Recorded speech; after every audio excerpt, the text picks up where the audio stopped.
What's going on, y'all? So listen. What's going on, y'all? So we are back again for another episode review of Raising Cain Power Book 3, Season 1, Episode 3, Stick and Move, okay? So we start off once again. Bitch, is 50 Cent finna be narrating this whole thing, okay? Because he get on my nerves, okay? I don't want to hear 50 Cent. Granted, I know that he played Kanan, but it's cute. It was cute for the first episode, but we don't need to hear this throughout every episode, okay?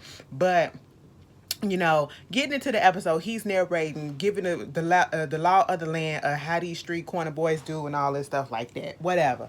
So basically, we got this dude. He coming out there. You can tell that he kind of like the ringleader. And if you ever saw David Makes Man season 1, he was the drug dealer that was dealing drugs in the hood, but lived in the suburbs in a mansion. Okay, yeah, and so with his mama. Okay, and so basically Malcolm Hurd or Malcolm Howard, whichever one it is, the detective, Omar Epps' character, he come roll up there, all the police or whatever, getting all the corner boys, rounding them up or whatever. Next thing you know, oh boy, he running, Omar running after him, okay? And at the end of the day, I'm sitting here like, Omar gonna have to give up. Malcolm, you just gonna have to give up because I'm tired just looking at you, and I know you tired, okay? I'm a little heavier, but you a little older, bitch. And I know we both probably expired at the goddamn same time, bitch, okay? He went a little bit further than I could have. But old boy was running, okay? That boy was running, and when he got out of sight of him, bitch, the main thing that he was worried about was his Jordans, okay? He had a little scuff on his Jordans. He had to wipe that thing off. I said niggas in their shoes. That's true to form, no matter where it is, all right? So come to find out, we see Raquel still playing around with Symphony. I don't know what's going on with this. I don't know if this just her booty call thing or if she catching feelings. You know what I'm saying? Because Raquel, she hard. You know what I'm saying? She real hard. And, she ain't going to put out there that, listen, I'm feeling you, you feeling me, let's feel each other together. She not going to do that, okay? But, I mean, he was fucking the shit out of her. And she was giving it right back, okay? I'm sitting here like, one of them about to be sprung, or they both about to be sprung on each other. So right after she got through doing what she was doing, Symphony got up and he started putting his clothes on. I said, damn, Symphony, no cuddles or nothing. Me and her was like, so this what you do? You just hit your lady and you go? And he was like, listen, I got a paper to do on concrete at the library. At this point, Raquel was like, listen, I got a Macintosh up in the back, whatever that we use or whatever, you can go use it. And I said, a Macintosh? I was like, oh yeah, that is what it was, Macintosh Apple, okay? That was back in the day, bitch. Girl, when Kanan came up out that room and he saw Symphony sitting on that goddamn computer, and I was looking at that computer, first of all, I said, Symphony, you in this lady's house, I'm pretty sure you know that she got a kid or whatever. I don't care. It's in the morning. But granted, okay, well, let me take that back, because it was in the morning and Raquel did confront Kanan and thought that he was supposed to be at school. He an hour late. He talking about something, I needed some time. But he walked in on Symphony. Symphony sitting there in his drawers with the headphones on, typing up his little paper or whatever. I'm looking at that damn computer like, God damn. Now, see, I ain't had to work on nothing like that. Now, see, I'm an 80s babies, okay? I was born in 87. Do the math. You can tell my age, all right? But, baby, when we was in the 90s, I was in grammar school, okay? And we had Macintosh computers. Bitch, the screen was a little bit bigger than that. But I remember them goddamn floppy disks, okay? Where you used to play the games on there, that Oregon Trail. Bitch, I just took it back. It was fun. It was fun. Okay. But Kanan is in his feelings or whatever, about the fact that D Wiz is gone. He was looking at his obituary. He come out and he sees Symphony out there on the computer. He like, damn, who the fuck is you, nigga? Okay. And so at this point, Raquel had to get him together and be like, no, you supposed to be at school. I'm finna take you to school. Kanan like, since when you bring dick to the house? And she like, whenever I want to, okay? And basically trying to tell him you need to be worried about school because I got a progress report and basically you're slipping and I'm not here for that. Okay, you need to get your shit together. She see his shoes that got RIP D Wiz on there, and she was like, I know you miss your friend, let's go over there, let's talk to the mom, give her some support and all that. I said, Raquel, you put the hit out and you want to go over there, child. All right. These people be playing. I said, they don't care. You got to keep up the front, okay? Meanwhile, she's sitting up in there with Marvin and Lou, trying to make sure, talk about their corners, because come to find out at the beginning of the episode it was her corners that got hit and not Unique's, okay? And they realizing that maybe either it wasn't his time to get hit or somebody is working with somebody and he's snitching or whatever so that his stuff don't get hit. And so, in the process of this, we find out that the supply that they have is dwindling down, and the guy that is their supplier, Azuma Dean, as they call him, Dean, he's not trying to give them anything until all this stuff clears up and she have a sit down conversation with him. Okay, mind you, they only got enough supply for the next day. So she got to go over there and she talks to him at the bingo. I said, oh my God, look at D'Angelo Barksdale. For my old heads, whoever saw The Wire from season 1, you know exactly who he is. So he is the man in charge, and come to find out, he the one that's supplying both Unique and Raquel. And they trying to figure out how they gonna do this whole stuff, where they gonna play it at, where they gonna start stashing stuff and everything or whatever, and moving stuff around. But see, Dean, they call him Dean for short, he don't want to get involved in the midst of this shit, but they got to figure that stuff out. And until they do, that's what's gonna happen. You got to figure this out so that I can turn your faucet back on, as she said to the supply. And then you saw how Raquel was talking to his dude that's like his bodyguard, and he was like, he was supposed to be getting out the game, but he ain't had enough money. And she was like, you want some part-time work? And dude looked like he was about to take it. I said, oh, so that's what we doing? No loyalty nowhere. So Malcolm goes to the doctor, right? Basically, that nigga got cancer, okay? And he needs to go to get like a bone marrow transplant. He don't have close family, and the family that he do have, they done had a falling out, okay?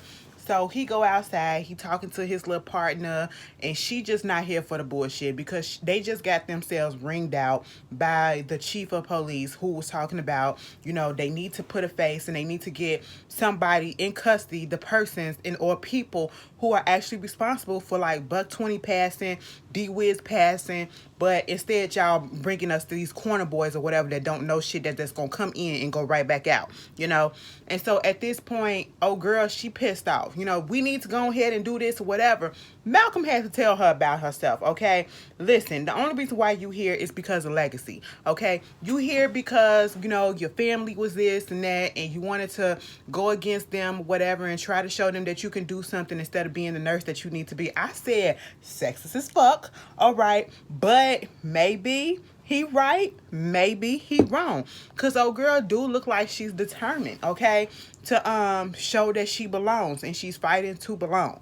Meanwhile, Raquel, she winds up meeting up with Dean's secondhand man that she talked to earlier in the bingo. Did y'all see when he turned old girl, the lady why he turned her hearing aid off like that and then pop that bitch back on? Girl, it reminded me of Nutty Professor too, when the grandma was in there talking to Denise and the mama, and she turned her man hearing aid off, and then when she said, we gonna have a little girl talk, okay? And then when she turned it back on, she was like, welcome back. That's what it reminded me of. But no, she sits down with him and basically was like, you trying to move down there to South Carolina, so he said it takes some money or whatever to move a wife and a few girlfriends. I said, a few girlfriends? She said, well, here goes some money right here that can get you a wife and maybe one girlfriend down there. He said, what do I have to do for this? Just give me the name, the location, or whatever, when and where Nick's next drop is, okay? His next cut of his supply. And so he wind up doing that.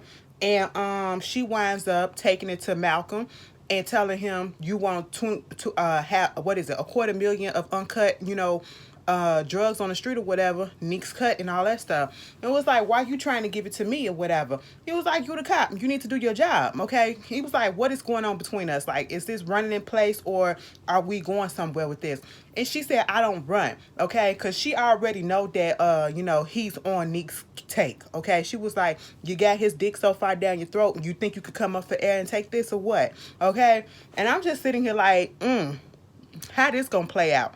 Now, is he gonna go ahead and take it, or is he gonna play her? Okay, you just never know with niggas these days. Meanwhile, Miss Laverne, aka Jukebox, and this little white girl, Becky girl, I don't know. See, at this point, I want her to get rid of her. I'm sorry, I just want her to get rid of her because it's not gonna last. They're in two different worlds, and here's my thing. I don't have time to teach you how it is in my world, and I don't really want to learn about how it is in your world, okay? And I'm talking about, her living in the upper echelons with the white folks and, the Saks Fifth Avenues and stuff going and, living in Manhattan or wherever she is. She was like, oh my God, I want to come down there to where you live at. I want to see where you live at and where you're from. She was like, what? Yeah, I want to come to South Jamaica. I was like, I said, Jukebox, dump her. Oh my God. See, let me tell you something. If she was a black girl too, I probably would have said the same thing. I'm like, no, girl, I ain't got time to teach you, okay? But, it's just, I don't know, something about the girl, it just ain't gonna work. It just ain't gonna work. Given what Jukebox does, it's not gonna work. I get that the girl is trying to push her out her skin and her well, not her skin, out her comfort zone, because she signed up for this little karaoke thing at the mall. I said, yeah, they used to do that back in the day. I ain't never seen that shit though. I guess they did that other places because I ain't never seen no shit like that. And we always listen. The mall was the place to fucking go back in the day, okay? That was the place to go. But when I did, if you from Chicago and you went to the Forest City Mall, did they ever had like the karaoke machine out there? Because that's the mall we used to go to because it was closer to the crib. But never. It's so crazy how the mall ain't shit now, especially Forest City. If you from Chicago and you been there, bitch, you know exactly what I'm talking about. But anyway, so she paid for the little karaoke stuff, and she want to do 2 occasions or whatever. She's pushing her to go ahead. You want to be a singer, you got to get yourself up there and do what you got to do. So Jukebox knows she can sing, but she nervous, so she was like, only think of you. And old girl was like, let me get this mic and let me help my boo out. I only think of you. Okay, and they both started coming in, like everybody started paying attention when the white girl started singing or whatever. And so then Jukebox started singing too, and then she started ripping and running and hitting high notes and stuff like that. I was like, oh, so we showing off or whatever. But then Jukebox had to leave, okay? Jukebox had to leave to go with her friends, or the dudes, I ain't even gonna call them friends, the dudes that she go steal clothes with, you know what I'm saying? And old girl was like, you gonna have to stop before you get caught. She was like, I ain't gonna ever get caught. Meanwhile, they go down there and they see the guys or whatever loading the inventory up and off the truck and taking it into the building. And she asking who idea was it to come here, and it was this dude named Brip. And they was like, you know how it is, whoever get the idea, whoever put up the place, that's where we go. Okay, so when they go inside the building, they go inside the truck and they taking what they can. Mind you, they look like they always wearing clothes that they stole, polo gear and everything. And there's a whole bunch of polo gear and stuff in there, okay? And so everybody get what they was supposed to get. They leave out, and the dude Rip, he winds up getting caught by the security guard, right? And so the security guard, trying to drag him out, and he hits him. That would have been enough. You disabled him already. He down on the floor. He a little chunky. He ain't going to be able to get up that fast. You know what I'm saying? So that's good and done, right? No, he continues to beat his ass until Laverne comes over there and was like, you got to stop this. Chill out. And he talk about something, you don't never seen a bitch to do a man's job. And I'm sitting here like, wait a minute, bruh. She trying to help your ass from not catching a fucking murder charge because you about to beat him to death. And she pulled out the box cutter and he ran. And I was like, I know that's fucking right. Meanwhile, Kanan is up there with old boy who got away from Malcolm in the morning, okay? Well, I should say in the earlier episode. And so at this point, he talking about how, yeah, I'm fast and how fast he is and how he didn't scuff up his sneakers and all this stuff. But at the same time, Kanan, he just over the bullshit. So he see Davina walking past and, old boy was like, don't bring her up in here. She said she not coming up in here. She ain't even in the game. Old boy was like, everybody's in the game. So he go out there. Mind you, Kanan did ask him, what are you hearing about D Wiz? And basically the story is going around saying that D Wiz killed Buck 20 over a girl that he liked, and then Buck 20's people came and killed him. Okay? And so, that's similar story that Kanan is hearing, so he says, but he don't really know what it is, who killed D Wiz and why. And so at this point, he sees Davina and he's talking to her, and she got her sister once again, and she was like, tell me the truth. Did you know D Wiz killed Buck 20? And he was like, truth be told, he did it, and I heard some stories about it, but I don't believe him, and whoever went and killed him, they killed the wrong guy, okay? They got the wrong person.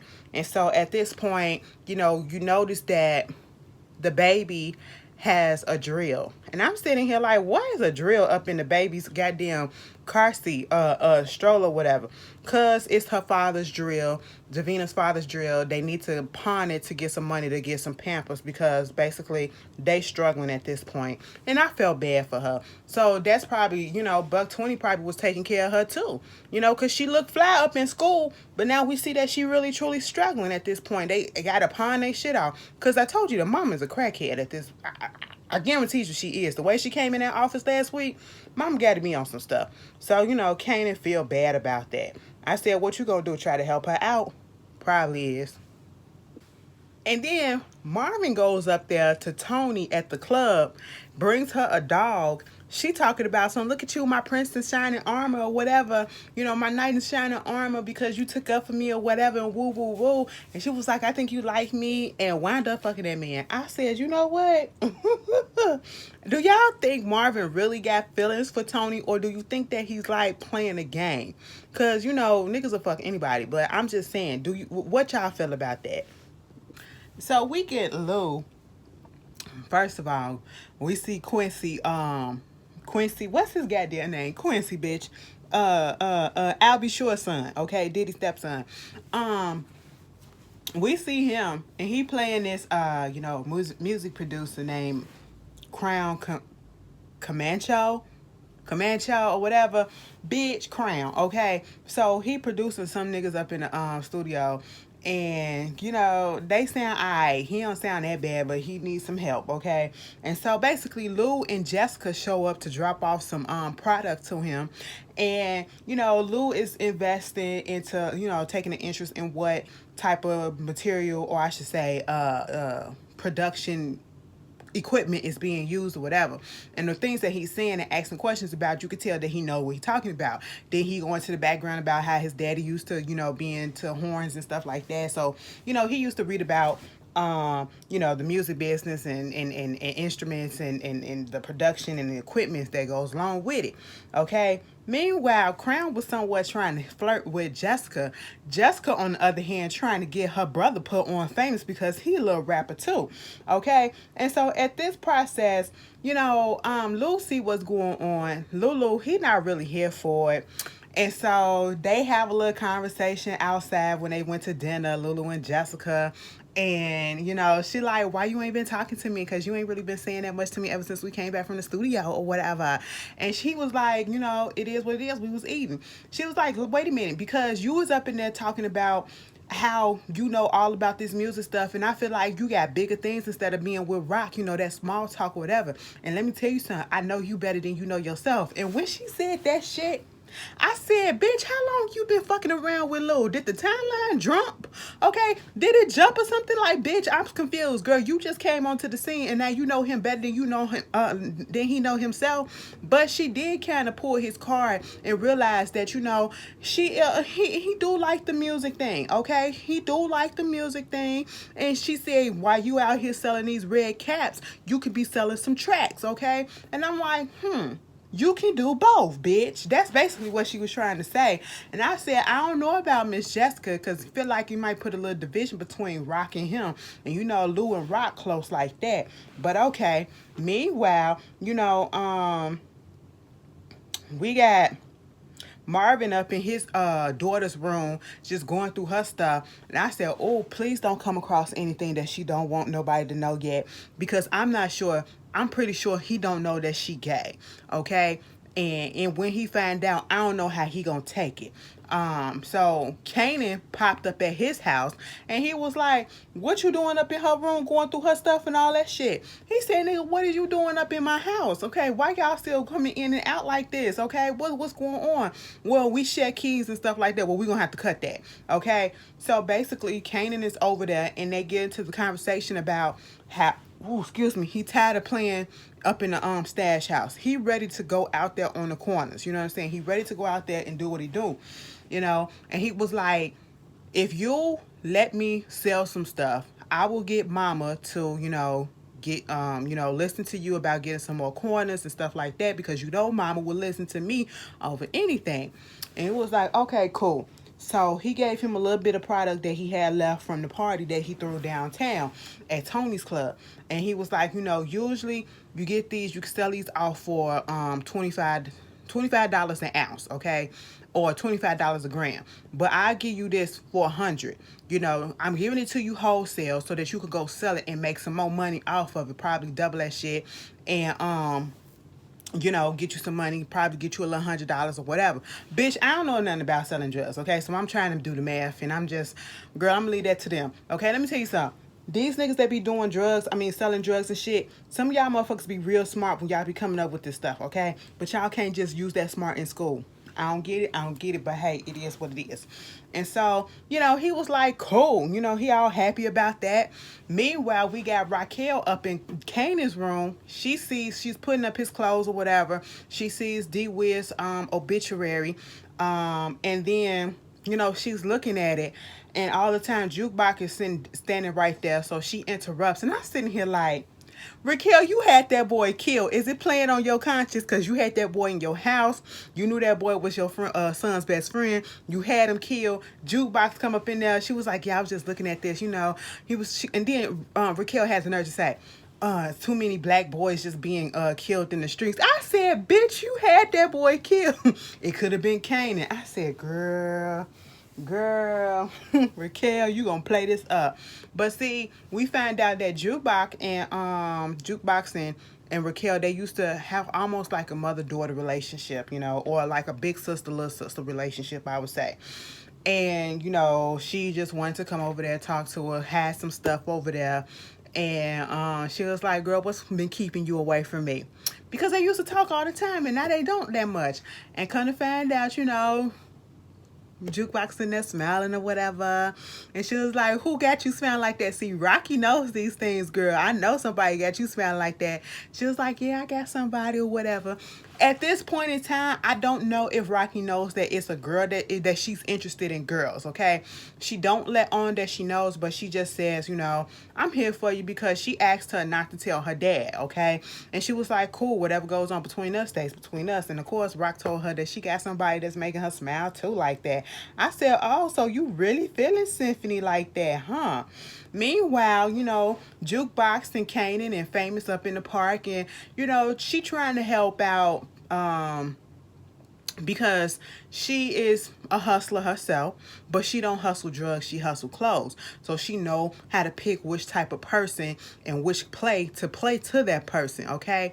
So she was just showing Kanan, well, these the niggas right here, and then you got the rich the college kids right here, you got the bums. I would suggest you go to the college kids, because if you're gonna supposed to sell this stuff $25 in the hood or whatever for a gram, you can get 50 from these motherfuckers right here, okay? And so Famous was supposed to be paying attention to them or whatever, but he more so paying attention to the dudes that's doing a little rap cipher and stuff like that. And so he go over there with them. Meanwhile, we got Malcolm. He at the police station with the chief, and the chief is trying to understand if this information that he got is credible. Where did it come from and all this stuff. So he asked the new detective, and she backed him up. Okay, so he said, you know what, we're gonna use our own guys to do this drop, and this is the information that Malcolm got from Rocky. Okay, about Unique's drop and when it's gonna happen. I hope it don't blow up in his face. I really hope it don't blow up in his and her face, okay? So after that, you got Raquel. She up there fucking around with Symphony. They fucking on the floor, bitch. They fucking on the floor. Hard time, hard body, okay? And they just asking, why you like me, why you like me. And then she just makes sure to tell him, listen, don't, as you can like me all you want to, you could think that we had the same struggle, or you could see the struggle in me or whatever, but just don't act like or think that you can come in and try to save me, because I don't need that. And he was like, that's cool, mama, I ain't trying to do that. I was like, I think something gonna happen to Symphony, because it's always the character that's the hard one in the that acts hard, that we like, and then they get attached to somebody, and then something happens to the person that they get attached to. I'm a little fearful for little Symphony, okay? But he know what he getting into. So you got Famous over there doing a little freestyle rap battling. Fuck him. I just have a big issue. No, okay. Like, anyway, moving on. Okay. Girl, Jukebox tried to sell this white boy some clothes or whatever. He gonna say something, I know these clothes are stolen. I'm telling the cops. She was like, wait a minute, why you think these clothes stolen? Okay, I can't be up here and just telling some stuff. He was like, I'm gonna tell the cops. I said, what? Why you up here trying to bash shit up in the goddamn park in the first place if you think that the shit is stolen? You fucking narc, okay? You gotta be careful, because some people just play too much. Meanwhile, this white boy come up on Kanan talking about some. First of all, you hear Kanan, you got some powder, you want some powder, I got that blue, I got that match. I said, ain't nobody gonna hear that. But see, this other white boy came up on him, and he was like, yo, so I heard you got some stuff, like, what you got? He was like, I'm selling this for $30 a pop or whatever. He was like, $30? That's a steal, that's like really cheap or whatever. He was like, well, you got me on a good day. And he said, give me 2 for $50 and we'll be good. And then Kanan was like, fuck it, go ahead, get it. And I'm sitting here like, $30 for 1, 2 for $50. That don't sound right, okay? You could at least said 2 for $60, bitch. But I guess, okay, discounted prices or whatever. So Kanan feel good that he made his first sale. Meanwhile, you got Symphony and Rock, having a little kumbaya moment. He understanding her more, she understanding him more. She had Kanan at 15, and understanding the reason why she kind of snapped on him when he was talking about when her parenting a little bit. She understood and all that stuff, whatever, they got over it. But it's the stakeout, okay? It is the stakeout to see Unique's people picking up the stash, they supply. So the dudes is in the car, right? The main dude, I guess that is the leader of this crew, right? He was like, turn that shit back, because they was listening to the radio, and he said, turn it back. And it was Paula Abdul. He was like, I love that Egyptian looking lady ass, or something like that. I said, wait a minute, what? Meanwhile, the niggas is confused in the back, and then the song come on, because they was like, they waited on a drop while he ain't there yet. They was like, Dean's people circle around the block 4 times, okay, before they, go ahead and do what they gotta do. Dude starts singing a song. Meanwhile, Malcolm is over there in the car with his detective partner, and she was like, that car right there has circled around the block 3 times already. And it was like, okay, yeah, he may be doing recon, good looking out, okay? And so he looks at the van that they using also, and notices that the windows are all fogged up. It was like, nigga, turn the AC on. We can't have fogged up windows in no stakeout or whatever. Damn, so it cannot look suspicious. So, you know, the dude, Dean's people finally come and get him the drugs, and the dude that like Paula Abdul notices that the van windows are fogged up, and he was like 50, 50. So everybody running, scrambling or whatever, and so they chasing after him, and the cops come and wind up crashing into the car. So they get hurt. We don't know if they did or they need to get hurt. They just said get a bus, okay? And when they say get a bus, that means get an ambulance, okay? So at this point, that wound up happening. Unique, Marvin and Unique wind up being on the same corners, or Marvin and Lou was outside and they notices that Unique corners is you know, dry. Unique comes out and he like, where the fuck the niggas at? And you know, they roll past each other and they just stared each other down, okay, at this point. And I'm like, so now it really is war. Meanwhile, Kanan, you know, he goes over there to Davina house and drop off some groceries and stuff. She accepts it. And they kiss. I was like, damn, you ain't fuck Buck 20 at this point. You got you another nigga that can take care of you. I guess. But at least Kanan seemed like he a little bit genuine with it, okay? Meanwhile, the end of the episode, I feel like Kanan know that his mama had something to do with D-Wiz's death. They go over there to D-Wiz's mama house to sit with her to talk about D-Wiz. And the mama just crying, okay? She crying. First of all, that plastic on the couch, then throw back to my grandma, okay? Because she had plastic on all her goddamn furniture. And I seen my grandma yesterday, so I was so happy. But anyway, she's sitting there comforting the lady as she crying about her son while she is saying a prayer. I said, Raquel, you are going to hell. You are going to hell, girl. Meanwhile, the mama is crying. She comforting her, and Kanan is over there crying. And then, you know, when the mama, he looking at Raquel, and then Raquel reaches out her hand for him, and then she kisses his hand after she rubs it or whatever, kisses it like that, and then she looks up at him, but Kanan is looking at her like, bitch, I know what you did. I just figured it out that you the one that did this shit. Am I the only one who got that feeling? Baby, that was the episode. It was cute. Y'all tell me how you felt about it, and I'll see y'all later. Peace.